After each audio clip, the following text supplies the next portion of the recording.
다음은 사람에 좀 집중하는 아침엔 피플입니다. 오늘은 저희가 두 사람을 준비했습니다. 먼저 첫 번째, 오랜만에 보는 얼굴입니다. 송영길 전 대표죠. 송영길 전 대표 왜 나온 것이냐. 기사 같이 볼까요? 광주일보입니다. 네, 송영길 구치소에서 총선 옥중연설 9일 방송. 네, 어제 저희가 말씀드렸죠. 옥중에서 이 선거 방송 이 녹화를 떴다라고 말씀을 드렸습니다. 근데 그 모습이 어제 공개가 됐어요. 그 모습 같이 보고 오시죠. 윤석열 검찰 독재의 정치보복으로 감옥에 갇힌 저 송영길의 손을 잡아주십시오. 송영길의 옥중 당선은 윤석열 검찰 독재에 대한 통렬한 반격이 될 것입니다. 이제 21대 총선, 민영배 후보를 빼고 7명 모두 초선입니다. 초선 의원이 윤석열 한동훈 정권의 맞상대가 되겠습니까? 송영길 옥중 당선은 변두리가 된 광주 정치를 대한민국 중심으로 만들 것입니다. 네, 지금 송영길 전 대표 약간 얼굴이 좀 살이 빠진 걸로 보입니다. 그리고 흰머리도 굉장히 많아졌죠. 지금 단식 중이라고 또 합니다. 근데 옥중 출마에 단식하고요. 지금 이런 상황인데도 불구하고 지금 본인도 얘기합니다만 검찰 독재 청산을 얘기를 하고 있는데 이게 윤영걸 대표님 똑같이 검찰 독재 청산을 외치는 데가 또 있거든요. 조국혁신당. 조국혁신당은 뭐 비례정당 지지율 25%, 12명 이번에 당선된다고 얘기를 하는데 정작 송영길 전 대표는 관심을 그만큼 받지 못하고 있는 상황입니다. 차이가 뭘까요? 그런 면에서 송영길 대표 전 대표는 상당히 좀 억울할 수도 있겠죠. 조국 교수는 후보는 불구속이 돼서 네.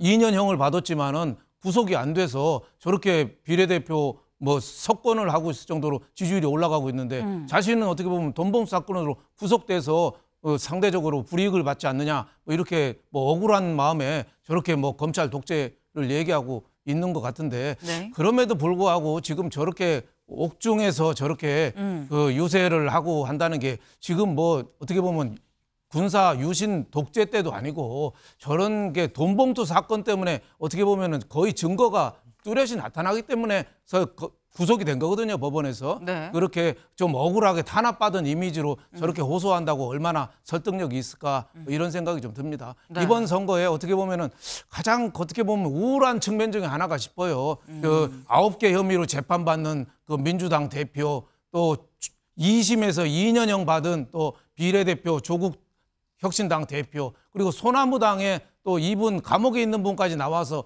이렇게 한다니까 도대체 우리 사회에서 정의하고 불의하고 기준이 뭔가 뭐가 정의인지 이게 국민들 상당히 헷갈리고 좀 어떻게 보면 우울하게 만드는 그런 선거가 아닌가 싶습니다. 네, 국민들을 우울하게 만드는 선거 아니겠느냐. 옥중 출마도 있다 이번엔 그 말씀을 지금 하셨어요.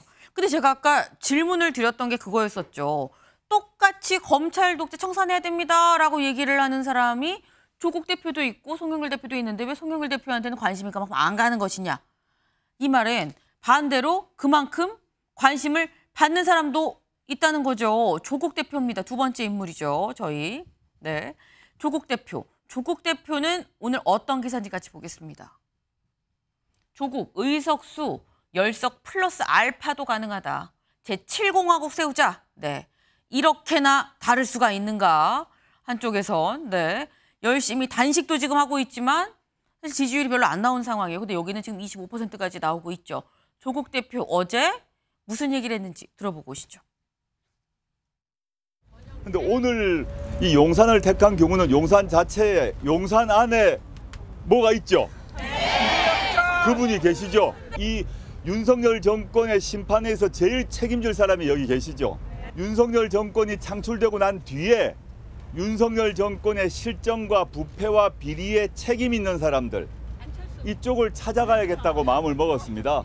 4월 10일 이후에 TV에서 신문에서 언론에서 얼굴을 보고 싶지 않은 사람이 있는 곳에 가야겠다. 여기에 나온 어떤 후보는 여러분들 기억날지 모르겠습니다만은 국회 선진화법 위반으로 빠루를 들었고 기소가 되었는데 4년째 1심 재판이 안 나오고 있습니다. 네. 지금 조국 대표 여기 안에 용산 안에 뭐가 있죠? 네, 그분이 있습니다라고 얘기를 했어요. 어제 용산에서 한 얘기입니다. 그리고 그 전날에는 동작을 지역에 갔죠. 이수역 앞에서 제가 4월 12일 이후에 보고 싶지 않은 사람이 있어서 왔습니다라고 얘기를 했습니다. 지금 콕콕 지역을 뽑아서 가는 것 같다라는 생각이 듭니다. 성재준 위원님. 지금 사실 조국 대표는 지역구 후보는 없거든요. 비례예요. 근데 콕콕 집어서 이렇게 가는 게 약간 도장 깨기 같은 느낌도 있고요. 글쎄 이게 도장 깨기가 될지 아니면 조국혁신당 깨기가 될지는 모르겠는데 아까 이제 뭐 영상을 보니까 그렇게 얘기하시더라고요. 부패랑 비리의 책임을 묻기 위해서 용산으로 왔다. 아니 부패랑 비리의 책임을 묻는데 왜 용산으로 갑니까? 본인 댁에 계시면 되지. 본인 댁이야말로 어떻게 보면 부패와 비리의 상징을 뜻하는 거 아니겠습니까? 대한민국의 내로남불 그 자체였는데. 그리고 아까 또 얘기 들어보니까 뭐 이런 얘기도 하시더라고요. 범죄인 집단 중에서 대표적인 사람이 한동훈, 김건희, 윤석열 뭐 이런 얘기도 지금 하시는데 네. 아니 한동훈, 윤석열, 김건희 어떤 분들도 사법적으로 처리받은 거 없습니다. 다른 거 다 치우고 조국 그 혁신당의 대표라고 하는 조국 본인 스스로가 1, 2심에서 유죄를 판결받았다. 이것만 기억하시면 될 것 같습니다. 네. 지금 그 말 다시 주워 담으세요라고 또 말씀을 하신 셈이 됐습니다. 네. 저희가 준비한 소식 오늘 여기까지입니다. 오늘도 좋은 하루 보내세요. 선거 결과 궁금하세요? 가장 빠른 현장 중계, 정확한 분석으로 이번 개표 방송을 준비했습니다. 개표 방송은 역시 MBN.